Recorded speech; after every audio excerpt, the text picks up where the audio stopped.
पहलगाम की इस घटना ने पूरे देश को हिला कर रख दिया है। वो पुलवामा का टेरर अटैक या 90s में जिनोसाइड की वो जख्म को ताज़ा कर दिया है। इसी के चलते आज जम्मू कश्मीर में टोटली बंद का ऐलान किया था। कई सारे और वहीं पर हिंदू संगठनों ने भी बंद का आह्वान किया था। जनता ने पुरजोर पुरअमन तरीके से उस आह्वान का समर्थन भी किया है। इस समय में एनसी ऑफिस के बाहर है, यहाँ पर भी प्रदर्शन किया जा रहा है, साइलेंट प्रोटेस्ट किया जा रहा है कि आखिर इन किलिंग से पीछे हम इनसे सवाल जानेंगे कि आखिर कमियां कहाँ रह गई हैं जो इतने सैलानियों की जान चली गई, जो कहीं ना कहीं हमारी इकोनॉमी को बढ़ावा देते हैं।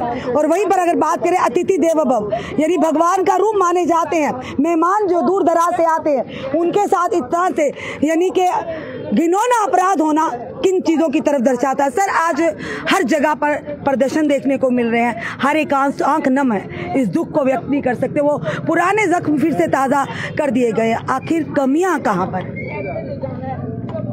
कल जो पहलगाम में वाक़या हुआ, जो निर्दोष लोगों को मार दिया गया, उसकी हम सख्त निंदा करते हैं और उसके लिए शायद हमारे पास अल्फाज नहीं हैं उसकी निंदा करने के लिए।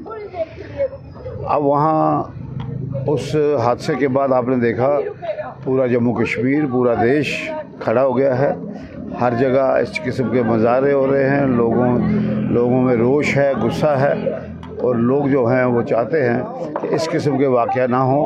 और लोगों ने हर जगह मुजाहरे किए हैं और हम सरकार से भी ये तवक्को रखते हैं कि सरकार जो है वो इफेक्टिव स्टेप्स ले जिससे कि इस किस्म का माहौल दोबारा ना बने। क्योंकि जम्मू कश्मीर में लोग जो हैं बड़े प्यार से, बड़े शौक़ से आते हैं और खूबसूरती का नज़ारा देखने आते हैं।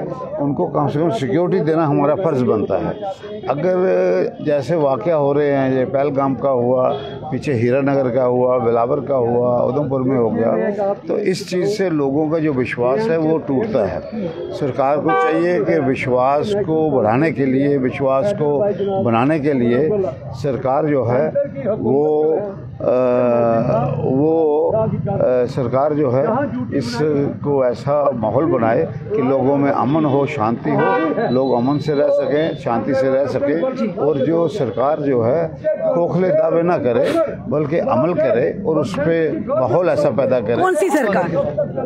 देश की सरकार, देश की सरकार। क्योंकि जम्मू कश्मीर की सरकार में ये सब्जेक्ट ही नहीं है, ये सब्जेक्ट केंद्रीय सरकार के पास है और केंद्र सरकार भी हमारी है, कोई बेगानी नहीं है। हम कहते हैं कि केंद्रीय सरकार को चाहिए कि इफेक्टिव स्टेप्स। हम भी वही पूछ रहे हैं ना, कमियां कहाँ, चूक कहाँ होगी सर? आपने देखा और चीखें देखी बहनों की, उन बच्चों की, मासूम बच्चों, कहीं ना कहीं चूक होगी कि ऐसा हुआ। अब चूक के लिए मैं तो नहीं कह सकता क्योंकि अभी आपने सुना होगा कि NIA को वो केस दिया है, तो इसीलिए ऐसा माहौल बना है। तो मुझे उम्मीद है कि ऐसा माहौल आइंदा ना बने, इसके लिए सरकार इफेक्टिव स्टेप लेगी। और हम चाहेंगे कि जम्मू कश्मीर में लोग अमन से रहें, प्यार से रहें, शांति से रहें। कठुआ में घटना हुई आज, एक पत्रकार के सवाल पूछे जाने पर उसे दौड़ा कर मारा गया। भारतीय जनता पार्टी के 3 विधायक वहां खड़े थे। भारतीय जनता पार्टी के कार्यकर्ताओं ने सवाल ये पूछा कि होम विभाग किसके अधीन आता है, तो उन्हें मारा गया। एक सीनियर पत्रकार, एक नेशनल पेपर से वाबस्ता है, उन्हें सड़क पर दौड़ा के मारा गया। इस घटना को किस तरह से लेते हैं? पत्रकार से इस किस्म का व्यवहार करना या रवैया रखना ये बड़ा निंदनीय है और पत्रकार का तो फर्ज है सवाल पूछना। हम सवाल का जवाब दें या ना दें, सवाल का जवाब अपनी मर्जी से देना है, मगर सवाल तो आप लोग पूछ सकते हैं, आपको कोई रोक नहीं सकता। हम उसकी निंदा करते हैं, इस किस्म का वाक़या नहीं होना चाहिए और जिसने भी उनको इस किस्म का किया है सरकार को इसका नोटिस लेना चाहिए, इस पर एक्शन करना चाहिए ताकि यहाँ अगर आप टूरिस्ट कहते हैं हम, वो भी इनसिक्योर हैं, आम सिटीजन भी इनसिक्योर है, पत्रकार जिनको लोगों के सामने जो हालात हैं वो रख रहे हैं वो भी अगर इनसिक्योर हो गए तो फिर सिस्टम सारा बैठ जाएगा। लिहाजा ये तो सब जानते हैं कि जो होम डिपार्टमेंट है वो उमर अब्दुल्ला साहब के पास नहीं है। हम बार बार कह रहे हैं कि डबल कंट्रोल नहीं होना चाहिए, वो home department government of India ने अपने पास रखा है। जहाँ मौजूद लोग वहाँ खड़े हैं तो उनको इंटरवीन करके इस चीज़ को अवॉइड करना चाहिए। धन्यवाद। तो किस तरह से एक ऐसी घटना जिसने पूरे देश को हिला कर रख दिया है और उसी के चलते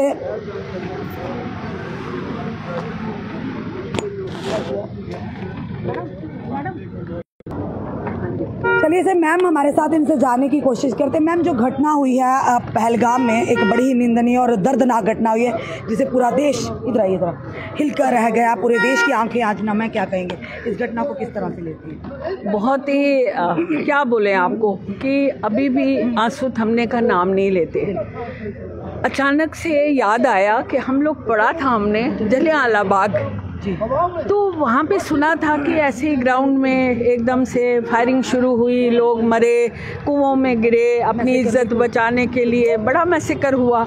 लेकिन जब ये पहलगाम का सीन देखा, सेम वही मैदान देखे और लाशें घिरी पड़ी देखी, तो मुझे लगता है कि जलियांवाला बाग का छोटा वर्जन ये हुआ है, यहाँ पे हुआ है। और ये इतना निंद नहीं है, मतलब इसकी जितनी भी निंदना की जाए, इतनी भी इसको क्रिटिसाइज़ किया जाए, वो बहुत कम है, वो बहुत कम है। और आज कहीं ना कहीं सारा देश पूछता है, किससे पूछता है? वचन बंद है, वो तो सेंटर से ही पूछेगा। आज पूरा भारतवर्ष पूछता है कि आपने हमें इतने सुनहरी भविष्य दिखाए और कहा कि हमारे सुनहरे दिन आ रहे हैं, हमारे अच्छे दिन आ रहे हैं, हम बहुत ऊंचे ऊंचे जाएंगे, उड़ान भरेंगे, हमारे बहुत ही अच्छे काम होंगे, महिलाओं के आंखों से आंसू पहुँचे जाएंगे। पर मैं पूछती हूँ, आज देश पूछता है, आज भारतवर्ष पूछता है कि इस भारतवर्ष में ऐसा होना चाहिए। और ऐसी जब सेंट्रल इतनी मजबूत हमारे प्रधानमंत्री जी हैं, हाथ जोड़ के उनसे निवेदन है कि इतना भी ओवर कॉन्फिडेंस हो के चलना। अरे पहले सिक्योरिटी देखिए जम्मू कश्मीर की सिक्योरिटी के बारे में आपने क्या सोचा है? क्योंकि होम तो जम्मू कश्मीर के पास नहीं है, यूटी में नहीं है, हम कुछ कह नहीं सकते। अगर सेंट्रल के पास होम का सारा डिपार्टमेंट है, उन्होंने अपने पास रखा है, तो क्या पहलगाम में टूरिस्टों के लिए ये थी उनकी सिक्योरिटी? भारत ये पूछता है कि पहलगाम में सिक्योरिटी लैप्सेस क्यों हुआ, किस लिए हुआ? जबकि कमियां थी, चूक हुई थी। बिल्कुल चूक होगी, ऐसे ही थोड़ी एकदम से उग्रवादी आए और उन्होंने। और देखिए कितनी शर्मनाक बात है कि वहाँ पे बयानबाजी हो रही है कि हमें नाम पूछा गया, हमारे आइडेंटिटी कार्ड देखे गए, कपड़े उतारे गए और बोला कि मेरे पति को क्यों मार रहे हो, तो उसको बोला गया जाओ मोदी जी से पूछो। हम तो आदरणीय मोदी जी कह रहे हैं, लेकिन उन्होंने बोला जाओ और मोदी को पूछो। तो ये सब हालत हो रहे हैं। हमारी इतनी मजबूती, जो मजबूत हमारे चीफ मिनिस्टर में जितना दम है वो कर रहे हैं, वो मिसाल अभी भी कायम है। उन्होंने सबसे पहले बयान दिया कि मैं इस हीनियस और ब्रूटल एक्ट की निंदा करता हूँ, हैं? उन्होंने सबसे पहले उनका बयान दर्ज हुआ, आप देखिए। और वो परेशान हाल में, एक कदम उनका रामबन में, एक कदम पहलगाम में, एक कदम दिल्ली में, एक कदम सबके लिए राहत ढूंढने में, एक कदम कि जितने भी उन बेचारे विक्टिम्स के जो घर वाले हैं वो कैसे पहुंचे अपने ठिकाने में, उनकी लाशों को कैसे भेजा जाए। कितना बोझ हमारे चीफ मिनिस्टर साहब ने कितना ग्रेसफुली टैकल किया है, ये बड़ा सराहनीय है। मैं उनको सैल्यूट पेश करती हूँ। सर, क्या कहना चाहेंगे, जो इतनी दुखद जो समाचार है, एक बार फिर से उन जख्मों को कुरेदा गया है कि पुलवामा टेरर अटैक का भी गम जो है वो गम से उभरे नहीं है। 90s का वो कश्मीरी पंडितों का जीनोसाइड, अब ये जो अटैक हुआ जिसमें कई लोगों की जाने की, वही निहत्ते और मजलूमों की। देखिए, डेमोक्रेटिक सेटअप में whosoever the government, it is the responsibility of the government. Is it clear? There is a law and order की सिचुएशन जो है completely lies with the Lieutenant headed by Home Minister and presided by Modi Sahab. It is their exclusive responsibility to save the life of innocent persons. It is not the problem of the people. It is the problem of the government headed by center as well as Lieutenant Governor. It is clear that with the intervention of the Honorable Supreme Court of India, election was conducted by the Election Commission of India. Or fortunately, our party has won the seats, and due to this fact, our worthy president became the chief minister of J&K state.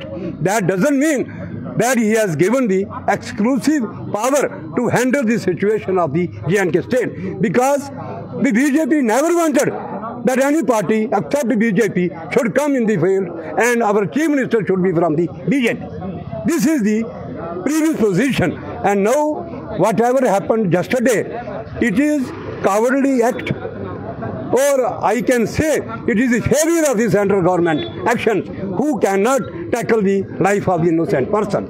So far as tourist stopping is concerned, tourist stop हो जाएंगे जब लोगों की life safe नहीं है। What is the fun of the government?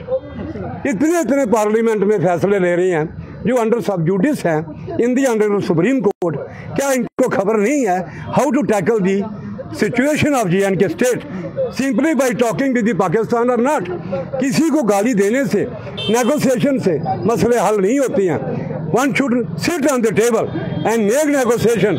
These are the vital issues for resolving the prime issues. That is my request to the central government headed by Modi sahab. Don't think that you remain forever and you are the gospel truth. साफ तौर पर कहा कि मत सोचिए मोदी जी कि आप हमेशा रहने वाले हैं। इससे पहले जब तक है आप बैठकर टेबल टॉक कीजिए, बात कीजिएगा, ताकि ये नरसंहार हो रहा है ये बंद हुआ जाए। फिलहाल अभी आपने देखा पूरे जम्मू कश्मीर में बंद का ऐलान था और लोगों ने बंद का समर्थन भी किया, अपने कारोबार रोजगार उन परिवारों के साथ हमदर्दी भी जताई और ये सेंट्रल गवर्नमेंट से निवेदन किया है कि आइंदा इन फ्यूचर ऐसी घटना ना हो। और हर कोई ये सवाल पूछ रहा है कि होम डिपार्टमेंट किसके अधीन है। आज देश के गृह मंत्री से हर कोई सवाल पूछ रहा है कि LG मनोज सिन्हा जी से सवाल पूछ रहा है कि आखिर सुरक्षा व्यवस्था में ये चूक कैसी हुई, सिक्योरिटी लैब्स कैसे हुई जिसमें कई लोगों की बेगुनाहों की जान चली गई है।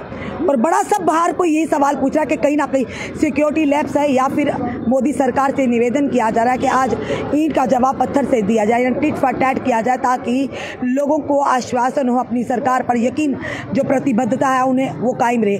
क्योंकि जिस तरह का घटना हुई उन घटनाओं ने कई पुराने जख्मों को भी